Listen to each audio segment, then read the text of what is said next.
The infamous Olympic event known as Guardian Games is right around the corner, and per the usual, they have to kind of cover for us how that has changed. So, on top of what changes will be happening with Guardian Games this time around, in addition to some of the new loot we'll be getting from it, we'll also be covering some of the new seasonal weaponry that we'll be getting next season, in addition to other things. So, starting off, they pretty much give us a sum up of what Guardian Games is. It's where everyone picks their main class for the entire next 3 weeks in terms of random play, and they rarely ever play on different classes because they want to treat like their class is the best.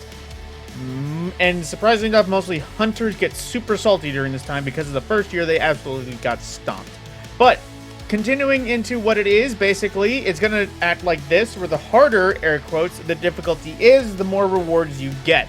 Where you'll be able to earn contender cards and platinum cards, which is kind of like tougher bounties, I should say. That'll say go into Nightfalls, participate in a game of competitive Crucible, and that sort of thing. But basically, you'll be able to acquire various objectives that can range from completing 3 strikes, completing 3 Nightfalls, complete a Nightfall on Legend without dying, something like that. And you will get platinum or gold medals. Medals being the main currency by which you donate. If you remember the Empyrean Foundation back during Season of Dawn, it's basically that. The medals are the bits that you just donate to the thing to be the best. But at the same time, if you don't have any interest in running bounties constantly, just whatever you do, a game of Gambit, game of Quick Play, a game, just random strike throughout the world, even I think some heroic events in the world, yeah, those actually drop bronze and silver medals as well. So you can basically just spend some time playing games, earn these coins, donate them. You can get them from various places, you know, like I said, raids, dungeons, Trials of Osiris, and comp. Those will give you more points, air quotes, in the seasonal activity and that sort of thing. But there's one update that they're adding, is that strike scoring is returning. So there's going to be what Nightfall is, basically. I imagine is going to go for that. I don't know if it is mainly for... I think it's mainly for the people. It's a matchmaking thing where basically you'll be paired with people who actually want to do the strike and kill everything, as opposed to all the people that do nothing but run past everything and just complete the strike. So, you know, there's that sort of thing. And I don't think the class specific playlist is returning. I don't think they mentioned it anywhere. Where last year we had a thing where if you loaded it into the Guardian Games playlist, you only played strikes with people of your own class. So Titans would only be matched with Titans, and Warlocks would only be matched with Warlocks. Hunters would be salty with salty Hunters.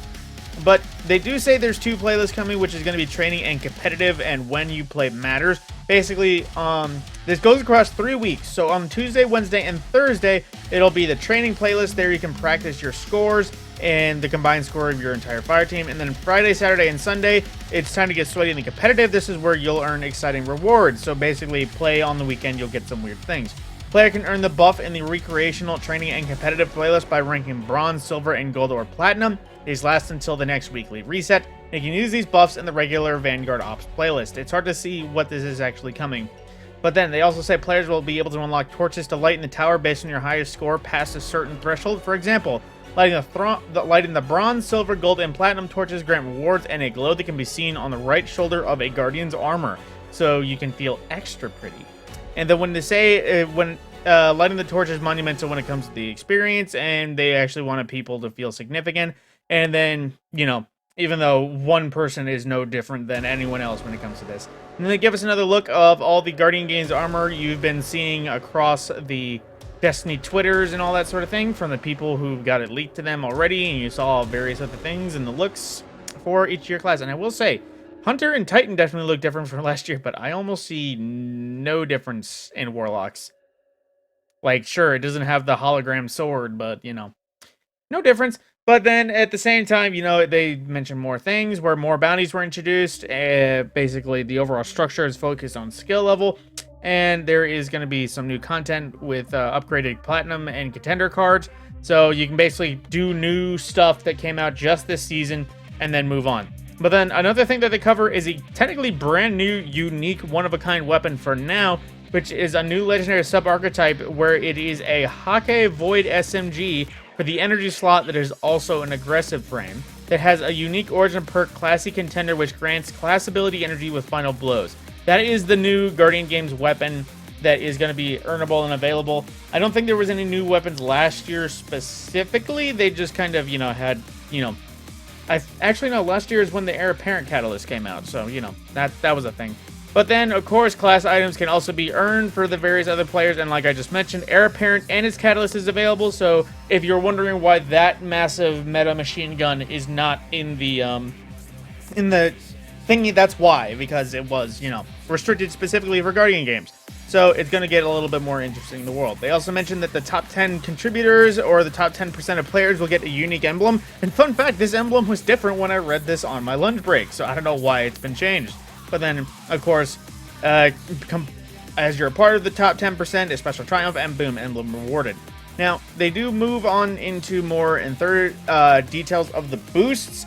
Basically, they're going to have a buff for whoever's falling behind this year. Again, Titans will have a bit of a boost because they were in third. No, they couldn't honestly give a damn after stomping Hunters the first time. But yeah, basically, Titans will have the biggest catch-up boost. Warlocks will have the second catch-up boost, and Hunters will have a very small boost. Not only because of that, but they should just generally have that because, the first time they had a population debuff because, most people are Hunters for some reason, stupid grasshoppers. And then, second time around, they completely removed this debuff, and they just absolutely stomped it out. So I don't think Bungie is really learning their lesson when it comes to this activity. And the boosters, it should be population dependent, because I don't think there's many people that think, what, I'm going to support Warlocks this time. Yeah, no, most people are like me, and they just stick with their class, generally, 100%. And so they also showed us graphs of people percentiles. I don't think this was from last Guardian game. No, I do think this possibly was during Guardian. I think this is recent up and coming, so yeah.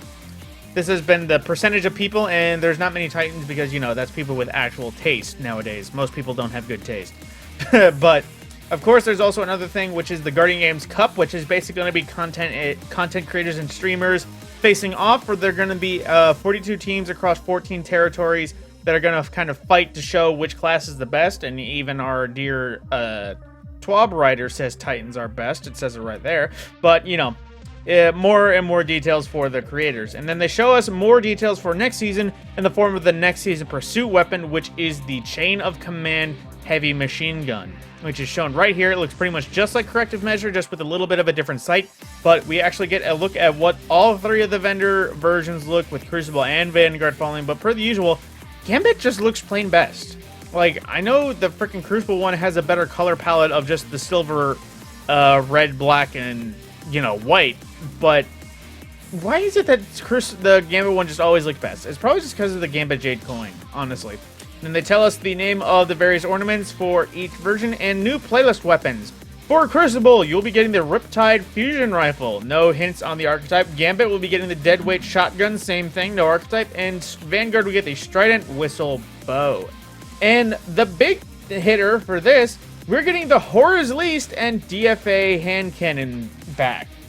If you don't know, these were back from two different points. The DFA Hand Cannon was all the way from Season 2 from the Curse of Osiris DLC, and Horror's Least was from Forsaken, with the Nightfall drop from, what's the word? The Corrupted, which for some reason could still drop from her until recently. But, those can get both the standard and adept versions of each, so they're going to be getting their, reworks. And that brings hope for the people like me that want, the Long Goodbye, which I think was the one from Inside Terminus, or another special one to me, Warden's Law, to come back. Because that was one that I loved the idea of, but never got a good enough role, and it just kind of fell out when it just never came back with it.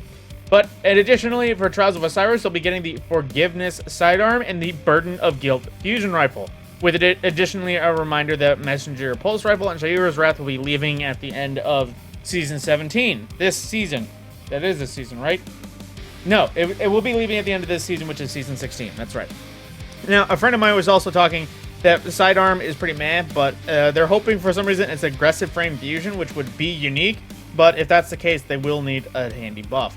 But as well, Season 16, weapons will be switching into standard loot pools. The brand new ones, the Crisis Inverted Hand Cannon, the Heresy Auto Rifle from Gambit, and Vanguard Shotgun Fortissimo. Those will all enter their focusing at the vendors, so you'll be able to pick those up as long as you have the Umbra engrams and the resources to buy them. Now, more in the details, Hotfix is going to be going live next Tuesday on May the 3rd for various other times. The usual, knockdown at 9 a.m. continues back up at 11. The Broken Barrier emblem, which is basically the emblem you got for voting in the Team Stupid Mechs versus Awesome Monsters thing.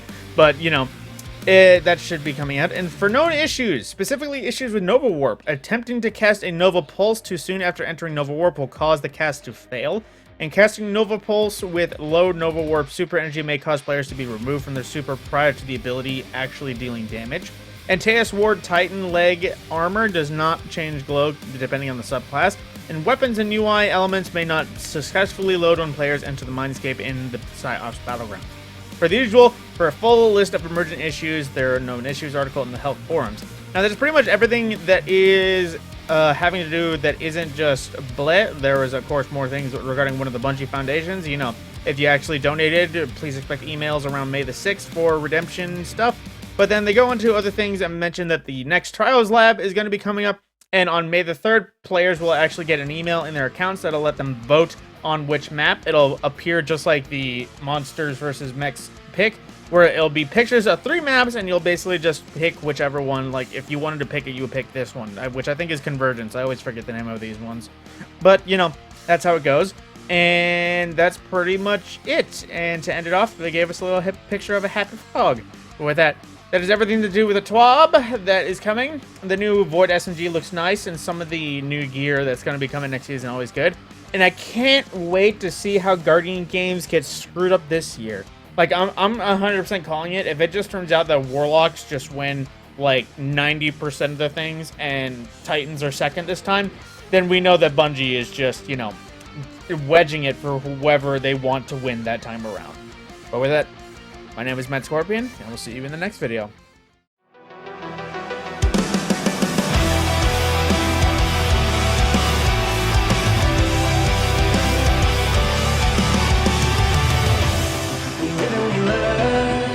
Dream and we die. We stop being concerned, no chances keep on passing us by. We're looking up.